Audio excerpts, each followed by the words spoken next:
Hello, everyone. Andrew here. I want to talk to you today about selling your home not only quickly, but for top dollar. And I'm going to give you some tips on, again, selling your home quickly and selling for top dollar. We were really in a seller's market the last couple of years where people were just putting their house on the market and they were getting multiple offers the first week it was on the market. They were getting ask price or they were getting above ask price, and they didn't have to do as much to get that home ready. Now, whenever I talked with a seller, I always gave them tips on how to get their home ready because not only, again, do you want to sell that home quickly, but you want to get it sold for top dollar. That's in any scenario. What I always tell people is you never get a second chance to make a first impression. I know that's an old quote, from somewhere, but it's so true when selling your home. And that's why my first tip is the curb appeal of your home. People are going to start making a decision when they first pull up to your home. So now we're heading into fall and it's getting darker earlier. The leaves are falling. The grass is not as green. So it's a little harder to make that first impression than it was like in, say, the middle of summer when you could just have a freshly mowed lawn. It looked great, but you want to make sure you still have that first impression. So because it's getting darker earlier, make sure all of your outside lights are working. If you have garage spotlights, if you have any porch lights, any outside lights, make sure those lights are working. You still want to clean the front yard. If you have a tree in your yard that's dropping a lot of leaves, rake up those leaves as soon as possible. I know it's like a never ending task, but rake those leaves up as soon as possible. Use a leaf blower if you can to get them all off the sidewalk, because that's going to be the first impression that people get of your house. Oftentimes, people will decide before they've even walked in the house whether or not they want to buy that house. And subconsciously, what they're doing then when they're in the house, they're either looking for reasons to buy the house or to not buy the house based on what that first impression was. So it's very important that you get a great first impression. Have a well lit front area. If you've got, again, some outside lights on the house, use the highest wattage bulb that you can in there so that the house looks nice and bright when people first walk up to it. If the front door needs it, give that front door a new coat of paint, because that can really make a difference. When people walk in the front door, they're going to be hesitating for just a second there and they're going to look around. So look at the door trim, the door itself. Does it need a new fresh set of paint? If you've got siding there, does that siding need to be washed? It's actually very easy to clean your siding. And so clean that front area up really well.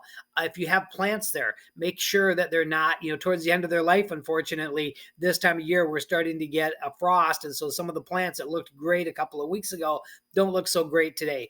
And those are small, subtle things that people see when they first walk in the house. And that's that first impression that you're making. And again, that's going to help them decide right away, not only do they want to buy this house or how much they want to sell for the house. I've been doing real estate a long time, and I've done a lot of listing presentations where I go to a house. And of course, I'm trained to look for this, but one of the very first things I do is I drive up to the house very slowly and I get an idea of the curb appeal of that house. Um, Unfortunately, I went to a listing presentation the other day, and for lack of a better way of saying it, these people were hoarders. And I just saw just junk everywhere. It had like a lean-to shed, and that was full of junk, and it just had clutter everywhere. And right away in my mind, I was like, "Wow, this house is not going to sell for a lot of money. Not what it could if we had a better first impression." And actually, in this particular instance, I ended up not taking the listing because it just needed too much work for it to get ready to be listed. And I'm very honest with people, and I tell people what they can expect to get if their house is in a certain condition or in another condition, and based on I'm always what the current market conditions are. And unfortunately, those are now changing in a downward trend. So you want to do everything you can do to maintain the value of your house. So again, curb appeal, really, really important. The next thing is clean the house very well. People are going to make a decision on how much they're going to offer for that house based on the condition of the house. And when they come in the house, if they see clean countertops, freshly vacuumed carpets, clean floors, dusted, everything nice and clean, windows clean, they're going to give a higher value, a higher opinion of value to that home if versus if they come in and things are dirty. So, yeah, cleaning is not a lot of fun, but it really needs to be done. Do a deep cleaning. Do things like clean the top of the refrigerator, go into your utility room. And a lot of people don't think about this, but go to your utility room and clean the top of your hot water heater, clean your actual, like, vacuum the outside part of your furnace where the filter goes into it, where dust gets in there quite a bit. Because if people come in and they see a lot of dust on the top of that hot water heater, they're going to think, wow, this house gets a lot of dust. Now, maybe it doesn't, but maybe that hasn't been cleaned in a couple of years. And so, because you don't often think about that. So, clean that, because what it does, people don't go in and look and say, oh, well, that's really, really clean. That's not what they do. They go in and look and they see if it's dusty. They think, wow, this house gets a lot of dust. They may not notice it because it's clean, but they definitely noticed it because it's dusty. And if people have any allergies, things like that, allergies to dust and things, right away they're going to think, oh, I don't know about this house because it might affect my allergies. So you want to clean those things that maybe you hadn't thought of cleaning before. Again, top of your refrigerator. People will look everywhere. And they'll look at the top of your refrigerator. They'll look at the top of your stove, and they'll look at that and they'll get an idea. Again, not only do we want to buy this house, but how much are we going to offer for this house? So it's very important that you clean, clean, clean.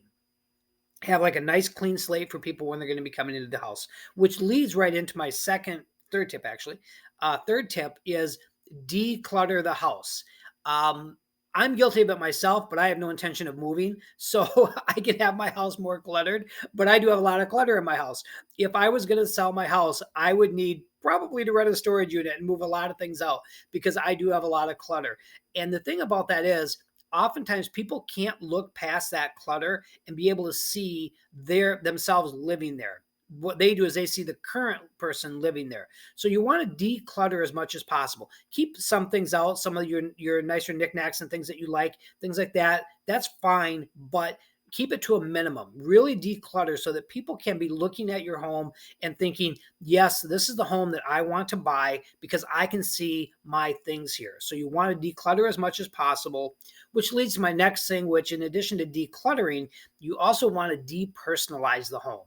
Now, when I first started in real estate, I didn't think that made that much of a difference. I thought, well, if you've got family photos up, that's okay.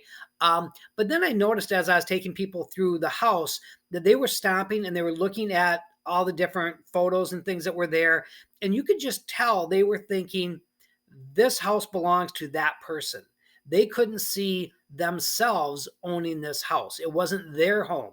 It was another person's home that they were looking at. They almost felt like they were walking through another person's home. So you want to have things that are, for lack of a better way of saying it, generic as possible. A lot of people like the little phrases now that kind of are making a comeback, the plaques and things like that. And those things are nice, and you want to, but again, keep them to a minimum and keep the personal items, because if your house is on the market, you're planning on moving anyway. So go ahead and start boxing up a lot of your personal items, a lot of your family photos, vacation photos, things like that. Because what you want to do is you want to impress upon the person that's looking at it that this is going to be their home. And so the more they see your personal items in that home, the less they can see themselves living in that home. So again, curb appeal. Curb appeal is that first impression. I can't stress that enough. How many times I can tell people's first impression of a home when we pull up and they look at it, and you can tell by the look on their face if this is a home that they're going to want or not.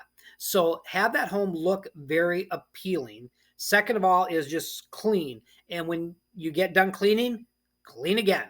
Get it ready. Clean before every showing. Have a Swifter ready before every showing and just run it through any hardwood floors, because things like that make a big difference. It's subtle, but it affects, again, do people want to make an offer on the home, and how much do they want to offer for the home? So again, clean and then declutter and depersonalize. Also, along when you're cleaning, make sure every light bulb works, every light switch works, so that when they turn on a light, they're not wondering, is there something wrong with the electrical in the home because a light didn't come on?